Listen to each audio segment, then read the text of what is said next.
Untuk pengelolaan training and development di KPK itu siapa sih yang bertanggung jawab atau siapa yang pengelolanya seperti itu? Nanti mungkin bisa disampaikan apakah itu memang sepenuhnya dikelola oleh ACLC atau nanti peran serta dari SDM-nya itu seperti apa seperti itu sih. Untuk Jadi kalau kita bicara di KPK, maka nggak lepas dari ini ya, dari strukturnya dulu nih. Nah, biar Pak pengalaman saya di KPK, pengalaman terus juga beberapa tugas yang saya kerjakan. Waktu tahun lalu ikutan juga PKA. PKA itu pelatihan kepemimpinan administrator, akan nyambung nih sama penerapan learning value change. Nah, itu di sini ada Biro Keuangan, Biro Sumber Daya Manusia. Nah, kalau di kami ada Direktorat Kedeputian Pendidikan Pelayanan Masyarakat, ada Direktorat Diklat. Nah, tugas kami adalah mengembangkan kompetensi anti korup. Tugas kami adalah mengembangkan kompetensi bagi pegawai KPK dan masyarakat. Gitu. Dan kami berikan pelayanan. Nah, pelayanan kami mencakup peningkatan kompetensi pegawai KPK. Yang kami pelatihan anti korupsi bagi masyarakat, sertifikat kompetensi dan pembelajaran anti korupsi sertifikat digital. Nah, saya sendiri sebetulnya di sini, Bu. Ini yang saya sekarang ditangani gitu. Kita bicara tentang ini ya, tentang analisis kan biasanya tadi ya yang Adidia itu ya, kita bicara analisis, desain, development, implement, evaluate gitu. Jadi ketika ke internal kan tanya nih, apa analisisnya gitu.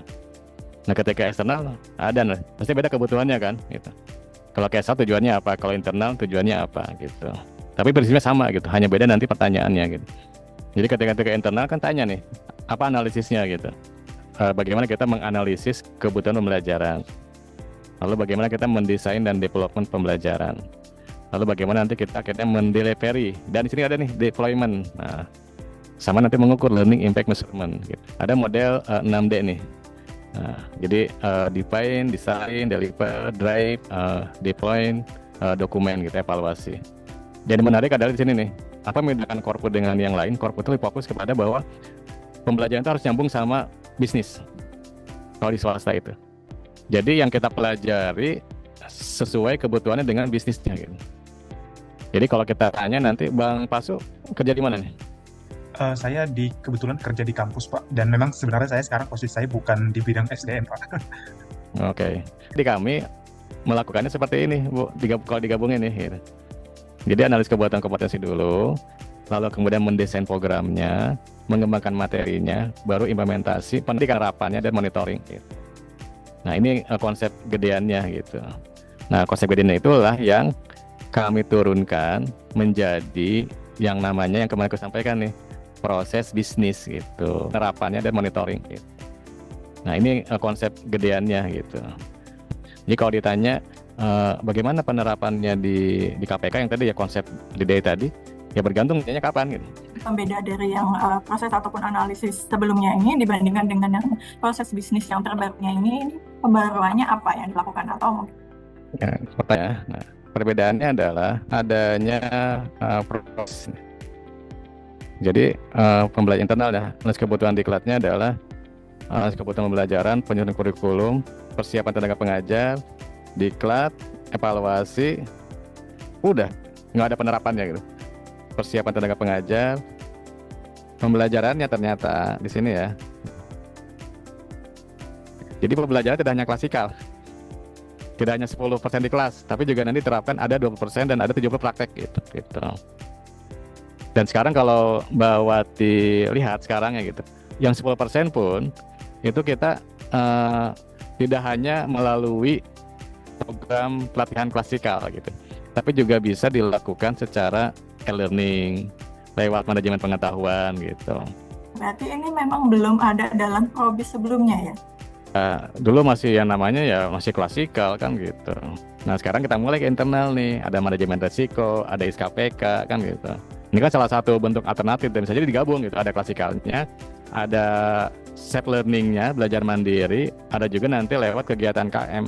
Nah sekarang ya Pak, untuk yang melakukan analisa ini, apakah memang sepenuhnya itu ada di Direktorat Pendidikan dan Pelatihan atau sesuai dengan permintaan dari direktorat terkait Pak, misalnya Pak? Jadi nanti akan ditunjuk tim AKP, tim analisis kebutuhan pembelajaran dari masing-masing direktorat nih, ada nih Nanti bareng-bareng nih. Nah, bareng-bareng mengidentifikasi kebutuhan pembelajarannya gitu. Jadi ada PIC AKP tiap direktorat gitu. Nah, nanti kita bantu nih bareng-bareng gitu. Dari Diklat dan juga dari masing-masing direktorat. Nah, berdasarkan apa yang akan disampaikan tadi nih, sampaikan tadi Bu. Kita nanti mengidentifikasi berdasarkan pembelajaran tadi nih. Nah, misalnya kita akan mengambil berdasarkan, nah nanti dari SDM tugasnya ini, dari Pusren menyampaikan Renstra KPK, dari SDM rencana pengembangan karir, analisis kesenjangan kinerja, analisis kesenjangan kompetensi, data kinerja. Lalu nanti ada standar kompetensi jabatan. Nah, ini SDM nih menyerahkan gitu. Nanti di tim FKP bareng-bareng nih melakukan analisis kebutuhan gitu. Nanti akan mengkompilasi, oh ternyata teman-teman itu untuk satu direktorat kan gitu. Akan dilakukan pelatihan satu nih, apakah terkait dengan kebutuhan masa depan, apakah terkait dengan gap kompetensi jabatan, atau terkait dengan adanya masalah kinerja. Atau memang mandatori Mbak gitu. Misalnya untuk teman-teman CPR itu mandatori ikutan induksi, ikutan latsar itu mandatori kan gitu. Tuh. Atau teman-teman AKPN ada nggak pelatihan yang sertifikasi itu harus punya, kalau nggak tidak diakui pelaksanaannya. Misalnya kalau pustakawan nih Bang Pasu, kalau pustakawan itu ada syaratnya nggak harus punya sertifikasi pustakawan gitu. Sebenarnya ada sih Pak, sertifikasi profesi yang dikeluarkan dari lembaga sertifikasi profesi Itu dari wajib Perpustakaan nggak? Nasional ya. Kalau misalnya tanpa memiliki sertifikat tersebut, sah nggak pekerjaan sebagai pustakawannya? Tidak diwajibkan sih Pak, tapi memang dianjurkan. Terkait dengan lagi kebijakan dari SDM-nya ya Pak ya. Nah, apakah sepenuhnya ini akan kembali lagi dari SDM yang memutuskan, atau ada rekomendasi tersendiri dari Direktorat Diklat Pendidikan dan Pelatihan ini yang memberikan hasilnya dari evaluasi tersebut itu Pak? Jadi gini, sebetulnya kalau dengan yang sekarang, bahwa pelatihan itu bergantung dari sini nih. Nah, kalau terkait dengan pengembangan karir, kesenjangan kinerja, kompetensi, itu dari SDM gitu. Itu dari SDM, menyediakan datanya gitu. Jadi nanti dari data pelatihan itu akan jadi bahan tuh buat SDM, buat manajemen talenta, itu kan ya. Gitu. Apalagi dan sekarang kalau ini data Renstra, data kinerja itu dari Pusren yang memberikan gitu, memberikan input gitu. Nah, nanti Pusren akan ada masing-masing Pak ini indikator keberhasilan di sini nih, peserta monitoring, evaluasi dampaknya gitu. Jadi kalau masalahnya adalah terkait dengan ada kompetensi, maka ketika evaluasi nih yang diukur apa? Sebelum mengikuti pengembangan kompetensi, ada gap kompetensi sebanyak berapa persen di LKPN misalnya. Nah, karena ada masalah gap kompetensi jabatan, kita lakukanlah pelatihan kan gitu, atau pelatihan kompetensi. Nanti kan diukur ada peningkatan nggak kompetensinya gitu, gapnya kan gitu. Atau tadi terkait dengan kinerja misalnya. Terkait dengan kinerja, sebelum dilakukannya pelatihan, ternyata indeks reformasi birokrasi kita adalah skornya 70 misalnya gitu. Nah, salah satunya penyebabnya adalah karena kurangnya kompetensi pegawai KPK untuk melakukan aksi RB kan gitu. Maka dilakukanlah pelatihan pengembangan kompetensi tentang untuk meningkatkan skor indeks reformasi birokrasi. Nanti kan dicek nih, begitu kita dilakukan pelatihan, ada peningkatan nggak skornya gitu. Itu Mbak gitu. Jadi sekarang ada terkait dengan kebutuhan organisasi, kinerja, ataupun juga untuk orang kan gitu. Nah, sekarang dikembalikan ke SDM kita. Di kita apa tentang pengembangan SDM itu, indikator KPI-nya, di SKP-nya. Nah, di aturan ASN Undang-Undang ASN ada kewajiban minimal 20 jam pelajaran pegawai untuk mengikuti pengembangan kompetensi gitu. Jadi sekarang yang dilakukan tahun ini nih, yang dilakukan yang mandatorinya adalah gimana kita bisa melakukan pembelajaran 20 JP kan gitu. Jadi walaupun demikian dari Diklat coba ketika melakukan analisis, kita tanya dulu nih tadi tuh yang profesi tadi gitu, kita mau kemana kan gitu. Jadi JP-nya kecapai, tapi nggak cuma hanya 20 JP gitu, tapi juga ada dampaknya buat organisasi gitu. Nah, di sini ternyata reformasi itu kan ada beberapa nih komponen kan gitu. Ternyata di komponen tadi ada yang berkaitan dengan kompetensi. Nah, indeks SPBE, indeks kayak gini nih. Ini kita cek nih, apa masalah kompetensinya gitu. Nah, ternyata nih indikatornya kita masih turun nih gitu. Turun, kita cek, akhirnya dibikinlah rencana implementasi gitu. Oh, ternyata untuk meningkatkan skor reformasi birokrasi indeks SPBE yang dibutuhkan kompetensi audit SPBE gitu. Nah, nanti kita akan bikin nih bentuk-bentuk kegiatannya gitu. Ini yang kita lakukan nih gitu. Nah, dari sini analisis nih, kita desain nanti. Kita desain bagaimana pembelajarannya gitu. Baru nanti ketika pembelajaran tersebut membutuhkan materi sudah ada, kita langsung implementasi gitu. Seperti itu bentuknya gitu yang tahun ini dilakukan gitu.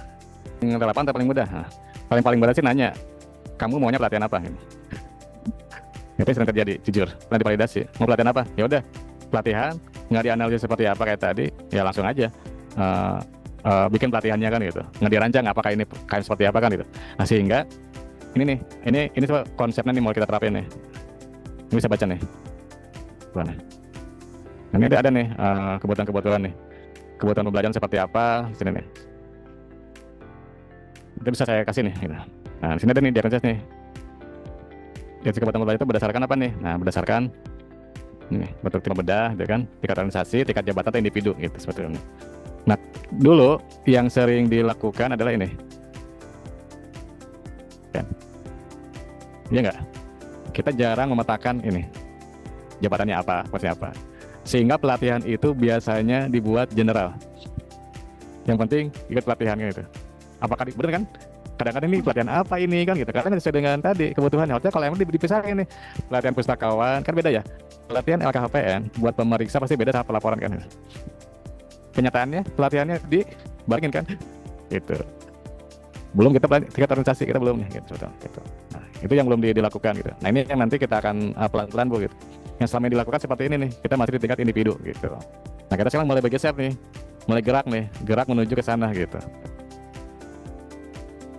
Belum pelatihannya kan cuman ya udah yang penting masuk absen 2 hari dapat sertifikat kan gitu.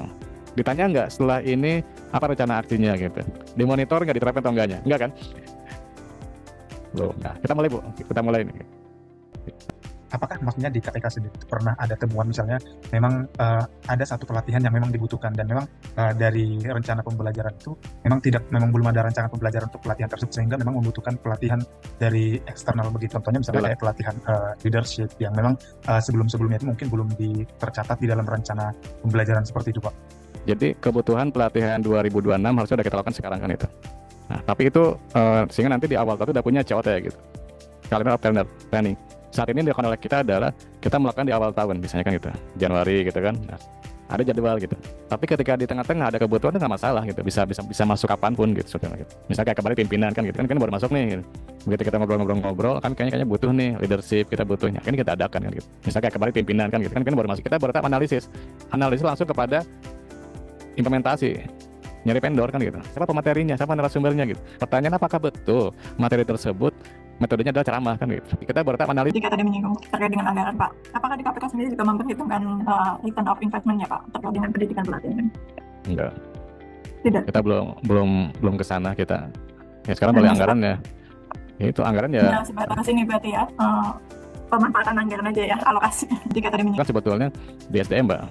Yang ranahnya itu kan ada renbang, rencana pengembangan gitu. Jadi kalau kita kan hanya menjalankan kan gitu. Nah, maka kita tadi antisipasi itu ya kita nyari alternatif tidak hanya terkait dengan pengembangan kompetensi gitu. Nah, ketika kan masih baru kan gitu. Dan kita perubahan ke ASN kan pasti agak ini perubahan seperti itu membutuhkan ya gitu. Nah, maka sekarang kalau ditanya realnya gitu kan ya di KPK ya kita masih memulai nih. Kita baru jadi ASN ya, kita jadi ASN gitu kan. Maka semua peraturan GS pengembangan kompetensi mengacu kepada LAN. Nah, LAN baru mengeluarkan perlan tentang sistem pengetahuan integrasi tahun 2023. Kendala terbesarnya apa sih Pak yang selama ini dialami begitu ya dalam menentukan entah itu apakah tentang analisanya ataupun dalam pelaksanaannya sendiri ataupun evaluasi hasil akhirnya? Analisis di perencanaan. Karena kalau evaluasi bagian itu perencanaan. Karena kan perencanaan itu kan sebetulnya membandingkan antara yang direncanakan dengan kenyataan kan gitu. Nah kalau sekarang perencanaannya nggak jelas kan itu ya tentu evaluasinya juga enggak. Nah kita paling hanya evaluasi hanya pre dan post test lewat kuisis kan gitu. Itu kan pertanyaannya bukan berdasarkan secara kompetensi silabus kan gitu. Yang ada kan rundown kan gitu. Apa pertanyaan tinggal ngambil dari slide kan gitu. Nah, harusnya kan ada langkah-langkahnya kalau mau mengukur kan gitu. Ada pretest dulu, ada indikator hasil belajarnya gitu. Jadi memang semua kan berawal dari perencanaan. Mau tahu gak kayak gimana rancangan desain itu kalau udah jadi analisis bentuknya? Boleh ya? Oke. Pembelajaran, nah, kita buat tadi pembelajaran namanya kerangka acuan program gitu. Nah, di sini ada nih, ada tujuan programnya, ada kebutuhan strategisnya, ada sasaran pekerjaannya, ada sasaran kompetensi, ada kompetensi dasar, dan ada strategi pembelajaran. Nah, di sini pilihannya nih, ada formal, tadi pilihnya e-learning tatap muka. Ini kayak gimana nih? Ada belajar mandiri melalui e-learning gitu. Makanya pada e-learning kan di sini kayak gini gitu. Jadi ada kebutuhan kompetensi manajemen risiko, tapi bentuknya adalah webinar dan belajar mandiri e-learning. Nggak ada IHT-nya gitu. Karena kan ada 2000 pegawai kan gitu ya. Nah, seperti itu. Nah dari sinilah kita nyusun ada e-learningnya sekarang. Nah jadi kita udah mulai, beberapa udah dilakukan. Nah, udah jadi nih gitu. Untuk bikin ini awalnya tahap development dulu gitu. Dari desain tadi, oh kayaknya kita butuh tuh, maka tahap development tuh kita bikin konsep e-learningnya, kita bikin videonya gitu kan, kita bikin materinya, kita bikin e-booknya, kita bikin identifikasinya, itu di development gitu. Baru nanti implementasi dan nanti dievaluasi gitu.